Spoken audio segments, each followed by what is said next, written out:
¿ok? Entonces vamos a empezar la unidad 2 ya con la segunda parte, la introducción al flujo de los fluidos al interior de conducciones, ¿ok?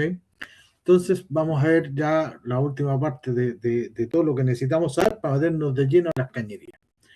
Básicamente vamos con la primera diapo, que son las cosas que ya hemos estudiado, las variables, ¿no es cierto?, que definen el movimiento de los fluidos. Tenemos las propiedades del fluido, tanto la densidad como la viscosidad, ¿no es cierto?, los cuales inciden directamente en las velocidades que tienen los fluidos al desplazarse. También está el régimen de flujo, y ahí tenemos dos variables que son importantes. La primera es la velocidad del flujo, cómo se va moviendo el flujo. La velocidad que generalmente se designa con la letra V, nosotros en fluido lo designamos con la letra C, ¿ok? Entonces, de ahora en adelante, todo lo que veamos, cuando hablemos de velocidad, vamos a decir C, ¿ok?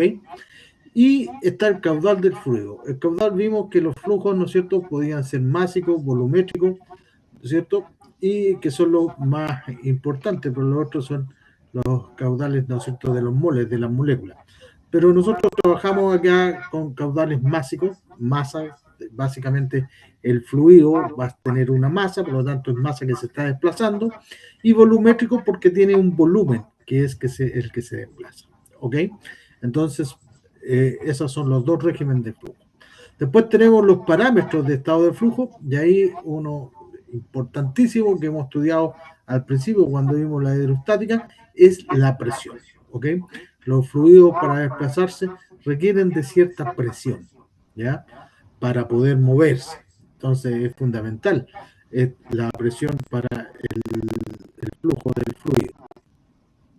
Y por último tenemos los parámetros que nos van a caracterizar por dónde se mueve el flujo, ¿ya? Y esos son diámetro, porque hablamos básicamente de tuberías o cañerías, y la rugosidad interna de este material con que está construida esta cañería. Los materiales con que se construyen las cañerías, ¿cierto? No son 100% lisos. En general no hay nada que sea 100% liso. Por su constitución molecular tienen rugosidades. Algunas que son muy menores y otras son un poco más importantes. Pero en términos generales nosotros no nos damos cuenta de la rugosidad de las cosas porque nuestra visión no es capaz de discernir eso, ni nuestro tacto tampoco. Pero con un microscopio electrónico, ¿cierto? Va a ver que todo el material, por muy liso que parezca, tiene cierta rugosidad. Por lo tanto, esa rugosidad es una característica del material donde nosotros vamos a conducir nuestro fluido. ¿Ok? Entonces, estos son los parámetros que vamos a ir relacionando y vamos a ir entendiendo cómo influyen en el modelo, es decir, cómo modelamos este desplazamiento, van a estar muy importantes estas variables. ¿Ok? Todas ellas, excepto la rugosidad, todas las otras las hemos conversado ya, ¿cierto? Entonces vamos a ver que el flujo interno de los fluidos, cómo se mueve esta cosa. Lo habitual, ¿no es cierto?, en la ingeniería es que trabajemos con fluidos que los tenemos que mover de un lado a otro. Para eso necesitamos cierta cantidad de energía para transportar el fluido de diferentes puntos. Supóngase usted una instalación donde tenemos una red de pipe, donde tenemos que mover combustible, por ejemplo, de un punto a otro. Entonces tenemos que tener cierta energía para que esto se mueva, ¿cierto? Pero también vamos a tener, como en todas las cosas, una pérdida de esta energía. Y esta pérdida de energía básicamente se debe a el rozamiento que se produce en el interior de los conductos por efecto de la rugosidad interna. ¿Ok? Entonces ahí vamos a ver cómo vamos a modelar esa pérdida de energía. Pero también está el equipamiento idóneo para comunicar o traspasar, ¿no es cierto?, energía al fluido para que éste se pueda mover. Para eso hay cierto equipo, ¿cierto? Como por ejemplo las bombas. Las bombas les va a agregar energía al fluido para que éste se desplace. De ahí lo importante que es el poder elegir y seleccionar una bomba adecuada que cumpla los requerimientos para esa instalación en específica. Hay una gran variedad de bombas, de diseño, en cómo funcionan, y ahí uno tiene que elegir la más adecuada, ¿ya? Y por último tenemos el diseño del circuito hidráulico, que el diseño, cuando uno habla de diseño en ingeniería, se refiere a establecer las dimensiones de los elementos que constituyen el sistema. Por ejemplo, si hablamos del diseño de un edificio, el diseño va a proporcionarnos las dimensiones de los elementos estructurales que resistan la fuerza en un edificio.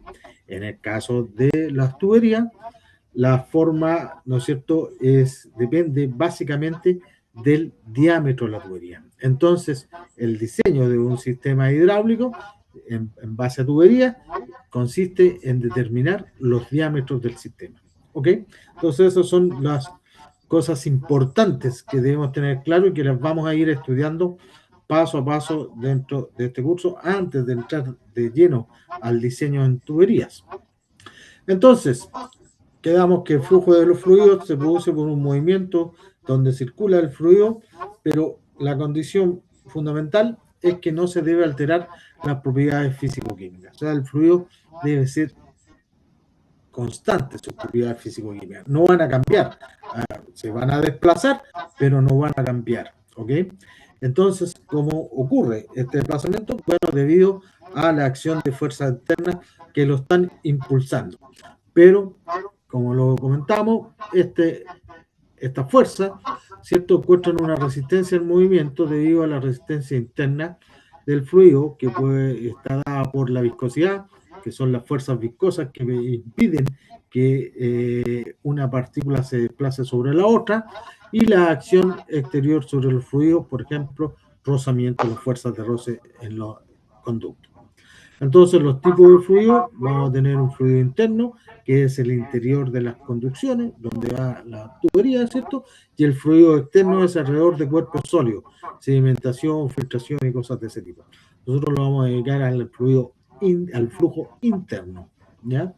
Vamos a estudiar eso. En ingeniería hay una especialidad que es la hidráulica, que se deriva de la mecánica de fluido, y la hidráulica es la aplicación de todos estos conceptos, ¿cierto? Básicamente para tratar el agua, el fluido agua.